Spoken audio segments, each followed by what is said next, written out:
A expedição à casa de Elias era menos uma busca e mais uma procissão fúnebre. Homens de tochas trêmulas adentraram o casebre, cuja porta pendia das dobradiças como a língua de um enforcado. O ar estava carregado de um odor doce e podre, como lírios em decomposição. Nas paredes, arranhões profundos formavam palavras em latim macabro. Lupus incorpore hominis. Cada letra entalhada não com faca, mas com algo que lembrava garras humanas. Padre Roque, segurando um crucifixo invertido que encontrara, no chão murmurou: "Não é uma casa, é uma cripta." No porão, a escuridão era viva. As tochas mal iluminavam os cantos, onde ossos humanos entrelaçavam-se como amantes esqueletais. Alguns ainda vestiam farrapos de roupas e dentes amarelados sorriam em arcos sardônicos. No centro, um altar de pedra sustentava uma máscara grotesca tecida com capim dourado da várzea. Seus fios, porém, não brilhavam como os do campo, cintilavam como cabelos de um cadáver exumado. E os buracos para os olhos pareciam fitar os intrusos com uma inteligência antiga e faminta.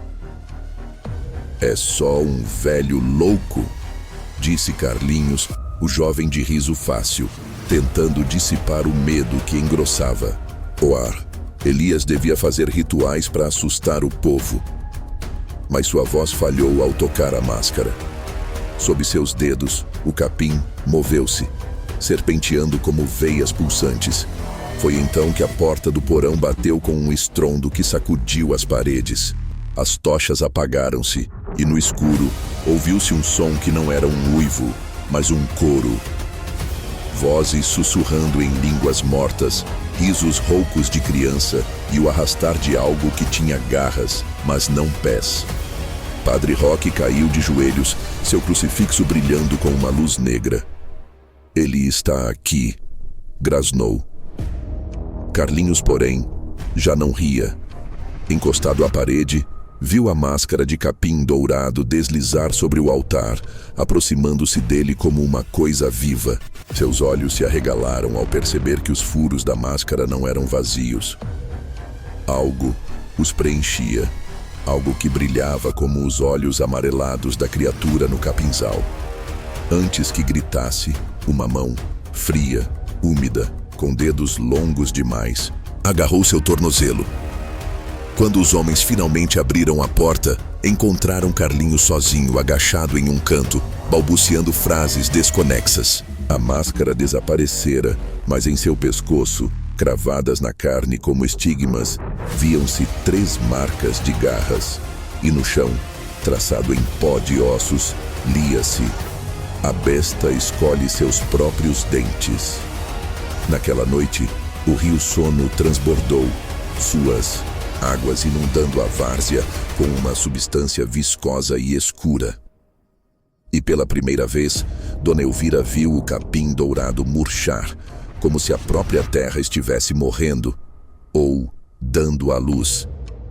A escuridão na várzea não era simples ausência de luz, era uma entidade viva, densa como o alcatrão, que sufocava os gritos antes que saíssem da garganta. Carlinhos, o jovem de riso outrora fácil, agora tremia diante da criatura que bloqueava a trilha. Seu corpo curvado e disforme lembrava um homem queimado vivo e reconstituído às pressas, com costuras irregulares de sombras. Mas foram os olhos que paralisaram Carlinhos. Não eram de fera, ou não apenas de fera. Brilhavam como brasas no início, sim, mas quando a besta inclinou a cabeça, algo mudou. As chamas amareladas murcharam, revelando pupilas humanas, dilatadas como as de um homem arrancado de um sonho. Ele me conhece", gaguejou Carlinhos, a voz um fio partido. Suas pernas traiçoeiras recusavam-se a mover. A criatura ergueu uma garra, não para atacar, mas para apontar. O dedo alongado, com unhas que pareciam lâminas de obsidiana, direcionou-se ao próprio rosto de Carlinhos, como se dissesse: "Você também verá este reflexo." Foi então que ele notou. As garras da besta não eram apenas garras. Eram mãos. Mãos retorcidas, deformadas, mas inconfundíveis. As mesmas mãos do retrato de Álvaro Albuquerque, agora fundidas à monstruosidade. A compreensão atingiu Carlinhos como um golpe de machado. Aquela coisa não era um demônio, enviado para punir a várzea. Era a própria várzea, encarnada. A besta emitiu um som que não era uivo, mas uma risada seca, desprovida de alegria. Então, desapareceu entre os talos de capim dourado, deixando para trás uma pena negra, idêntica à que marcara a porta de Benedito, mas esta ainda úmida, como se arrancada de uma ferida fresca. Ao tocá-la, Carlinhos sentiu uma queimadura fria espalhar-se por sua pele. A pena aderiu à sua mão, não como objeto, mas como parte de si. Na manhã seguinte, os homens encontraram Carlinhos agachado no limite do capinzal, os olhos fixos no horizonte. Não falava, mas seus lábios moviam-se em sussurros inaudíveis. Quando o Padre Roque aproximou-se, o jovem ergueu a mão, revelando a pena negra cravada na palma, como uma semente plantada. "Ele vem", disse a voz rouca, quase irreconhecível. "Não para matar, para lembrar." E enquanto o sol se punha atingindo o capim de vermelho sangue, a pena pulsou, uma única vez. E Carlinhos, sem emitir som, começou a arrancar os próprios cabelos um a um, como se tentasse apagar algo que já estava entrelaçado à sua alma. Dona Elvira, observando de longe, sussurrou para o vento: "A besta não caça, ela escolhe." E no silêncio que se seguiu, o capim dourado sussurrou de volta, em uma língua que só os condenados entendiam. Encontraram Elias sob o buriti, sua forma retorcida como um pergaminho amaldiçoado. O peito não estava simplesmente aberto, desabrochara. Carne e ossos curvavam-se em pétalas escuras, revelando uma cavidade vazia onde um coração deveria pulsar. Não havia sangue, apenas uma umidade negra, viscosa, que escorria como alcatrão vivo e secava ao toque do sol, deixando crostas que pareciam sussurrar. Padre Roque, com mãos trêmulas, salpicou sal e água benta sobre o corpo, mas as orações morriam em seus lábios, sufocadas pelo odor de terra profanada. "Ele já estava vazio", murmurou Benedito, afastando-se. "A besta não o matou, ele mesmo se ofereceu." Dona Elvira, porém, não estava lá.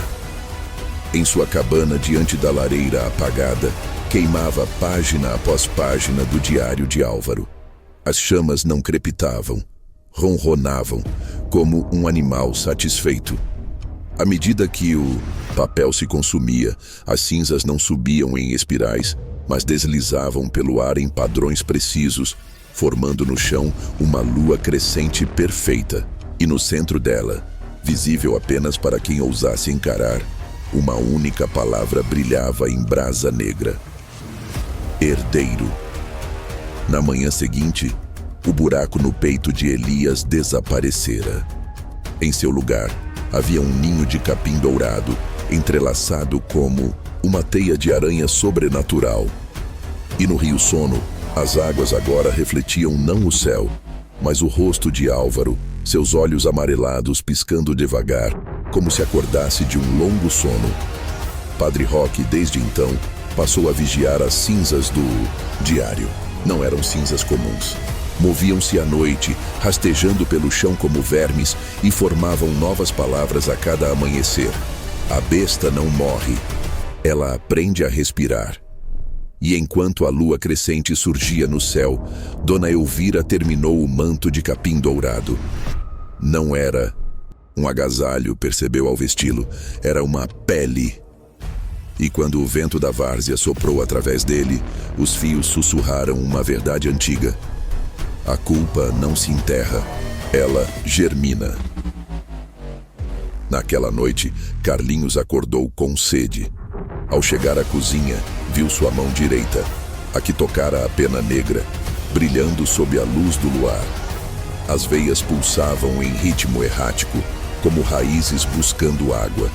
E no espelho, por um breve instante, seus olhos não eram mais castanhos, eram amarelos e sorriam.